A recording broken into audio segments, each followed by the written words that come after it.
बिस्मिल्लाहिर्रहमानिर्रहीम।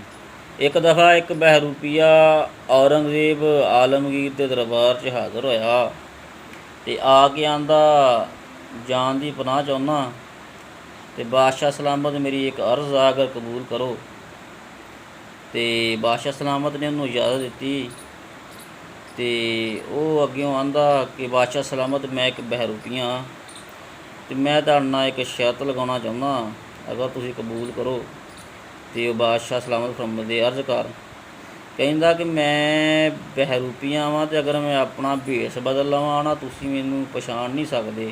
ये मैं शर्त लाउणा चाहुन्ना, अगर तुसीं मैनूं पछाण लो तो जो तुसीं कहो वो मेरी सज़ा, तो अगर तुसीं मैनूं ना पछाण सके तो फिर मैं 500 दिनार लैणा।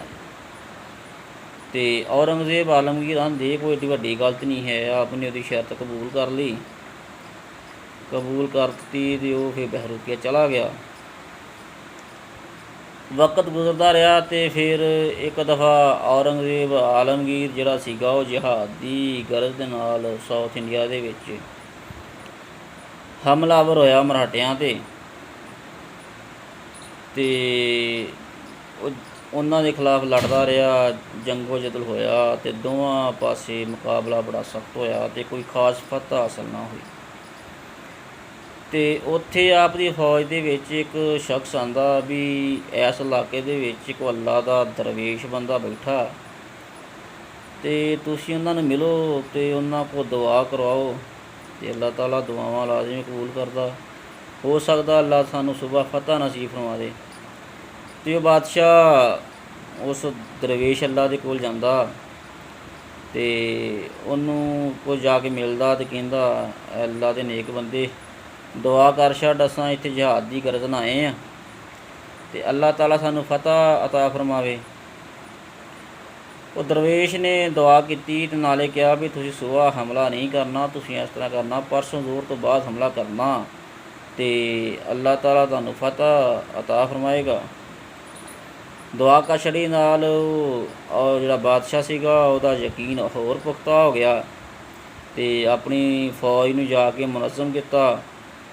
मुनज़म करके उन्होंने जोश ते बलबला दवाया अपनी तकरीर दे नाल ते कहा कि तुसीं अज भी आराम कर लो तो सुबह भी ज़रा रिलैक्स हो के परसों आपां जोर तो बाद मराठियां ते हमला करना।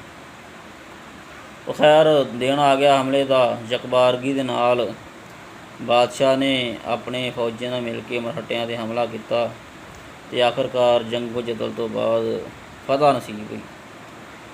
फतह नसीब हो गई तो सुकून करन तो बाद रिलैक्स हो के खाश पैदा हुई बादशाह दिल दे विच कि हुण दरवेश अल्लाह दे मिल आवां तो उन्होंने कोई इनाम कराम भी दे आवां। उन्हें दुआ की सी दरवेश बंदा वा तो जिंदगी सादा गुजारदा पिया। तो औरंगज़ेब आलमगीर बादशाह गया उहदे कोल तो जाके आंदा अल्लाह ने तैनूं मैनूं फतह नसीब फरमाई आ तो आ तेरा मैं इनाम दे रहा, तैनूं 2 शहर अगर तू कबूल करें तो कुछ हीरो जवाहरात ने।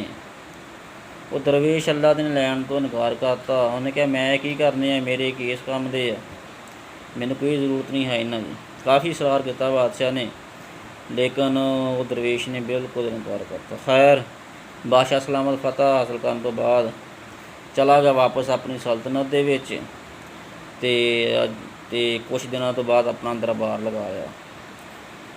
लगाया तो वही बहरूपिया दोबारा वापस बादशाह सलामत के दरबार च हाज़र होया तो बादशाह सलामत नूं सारी रुदात बयान की कि तुसीं फलां इलाके च गए सी हमला करन तो फिर तुसीं तुहाडा मुकाबला होया मराठियां की फौज नाल, खास फतह ना हुई तो फिर तुसीं एक दरवेश अल्लाह दे कोल गए तो उन्होंने कहा कि दुआ करो साडे वास्ते अल्लाह सानूं फतह नसीब करे तो फिर तुहानूं फतह नसीब हुई तो तुसीं उन्होंने इनाम कराम देने की भी कोशिश की तो उस बंदे ने इनाम कराम भी नहीं लिया।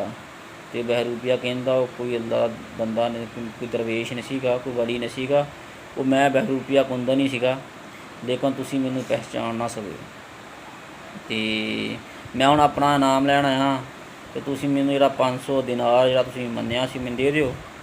तो बादशाह सलामत आंदा उस बहरूपिए नूं, यार मैं तैनूं 2 ਸ਼ਹਿਰ ਪੂਰੇ ਦੇ ਰਿਹਾ ਸੀ ਅਤੇ ਨਾਲ ਇਹ ਵੀ ਕਿਹਾ ਸੀ ਕਿ ਤੂੰ ਮੇਰੀ ਸਲਤਨਤ ਦੇ ਵਿੱਚ ਜਿੱਥੇ ਚਾਹਵੇਂ ਰਹਿ ਸਕਦਾ। ਅਤੇ ਉਹ ਬਹਿਰੂਪੀਆ ਆਂਦਾ ਇਹ ਮੇਰਾ ਇਕਰਾਰ ਨਹੀਂ ਸੀ, ਇਹ ਮੇਰਾ ਵਾਅਦਾ ਨਹੀਂ ਸੀ, ਅਤੇ ਨਾ ਮੈਂ ਅੱਲਾ ਦਾ ਵਲੀ ਸੀਗਾ ਕਿ ਮੈਂ ਉਹਨਾਂ ਦਾ ਰੂਪ ਧਾਰ ਕੇ ਕਿ ਮੈਂ ਤੁਹਾਡੇ ਕੋਲ ਇਨਾਮ ਕਰਾਮ ਲੈਣਾ। ਮੈਂ ਝੂਠਾ ਬੰਦਾ, ਮੈਂ ਤਾਂ ਰੂਪ ਧਾਰਿਆ ਸੀ ਅਤੇ ਮੈਂ ਉਹਨਾਂ ਦਾ ਨਾਂ ਇਸਤੇਮਾਲ ਕਰਕੇ ਕਿਉਂ ਇਨਾਮ ਕਰਾਮ ਲੈਂਦਾ। ਫਤਿਹ ਤੁਹਾਨੂੰ ਰੱਬ ਨੇ ਦਿੱਤੀ, ਮੈਂ ਤਾਂ ਫਰਜ਼ੀ ਦੁਆ ਕੀਤੀ ਸੀ, ਤੁਸੀਂ ਆਪਣੀ ਅੱਲਾ ਨੇ ਮੇਰੀ ਕਸ਼ਮੀਰੀ ਦੁਆ ਕਬੂਲ ਕਰ ਲਈ, ਤੁਸੀਂ ਹਿੰਮਤ ਨਾਲ ਲੜੇ, ਅੱਲਾ ਤੁਹਾਨੂੰ ਫਤਿਹ ਦੇ ਦਿੱਤੀ, ਉਹਦੇ ਮੇਰਾ ਕੋਈ ਅਮਲ ਦਾ ਕਰ ਨਹੀਂ। ਮੈਂ ਜਿਹੜੀ ਤੁਹਾਨੂੰ ਸ਼ਰਤ ਲਾਈ ਸੀ ਮੇਰੀ ਉਹੀ ਸ਼ਰਤ ਸੀ, ਤੁਸੀਂ ਮੈਨੂੰ ਨਹੀਂ ਪਛਾਣ ਸਕੇ, ਲਿਹਾਜ਼ਾ ਤੁਸੀਂ ਮੈਨੂੰ ਮੇਰਾ 500 ਦਿਨਾਰ ਦਿਓ ਅਤੇ ਮੈਂ ਆਪਣੀ ਰਾਹ ਲਵਾਂ। ਉਹ ਬਾਦਸ਼ਾਹ ਸਲਾਮਤ ਉੱਤੋਂ ਬੜਾ ਮੁਤਅੱਸਰ ਹੋਇਆ ਅਤੇ ਨਾਲੇ ਉਹਨੂੰ 500 ਦਿਨਾਰ ਵੀ ਦਿੱਤਾ ਅਤੇ ਨਾਲੇ ਉਹਨੇ ਕਿਹਾ ਤੂੰ ਇੱਥੋਂ ਜਾ ਨਾ ਅਤੇ ਮੇਰੇ ਦਰਬਾਰ ਦੇ ਵਿੱਚ ਆਪਣੀ ਜ਼ਿੰਦਗੀ ਬਸਰ ਕਰ। ਇੱਥੋਂ ਬਹਿਰੂਪੀਆ ਬਹੁਤ ਸਾਰੇ ਐਸੇ ਲੋਕਾਂ ਨੂੰ ਚੰਗਾ ਜਿਹਨੇ ਬਹਿਰੂਪ ਡਾਲ ਕੇ ਵੀ ਬਾਦਸ਼ਾਹ ਨੂੰ ਹਕੀਕਤ ਦੱਸੀ ਅਤੇ ਕਿਹਾ ਮੈਂ ਵਲੀ ਅੱਲਾ ਦਾ ਨਹੀਂ ਹੈ, ਮੈਂ ਤਾਂ ਕਾਮ ਬੰਦਾ ਅਤੇ ਬਹਿਰੂਪੀਆਂ, ਮੈਂ ਕਿਉਂ ਕਿਸੇ ਨਾਂ ਦਾ ਨਾਂ ਇਸਤੇਮਾਲ ਕਰਕੇ ਦਿਖਾਵਾਂ। ਅਤੇ ਉਮੀਦ ਹੈ ਤੁਹਾਨੂੰ ਜਿਹੜੀ ਆ ਕਹਾਣੀ ਅੱਛੀ ਲੱਗੀ ਹੋਵੇਗੀ। ਸ਼ੁਕਰੀਆ ਅਤੇ ਜਜ਼ਾਕ ਅੱਲਾਹ।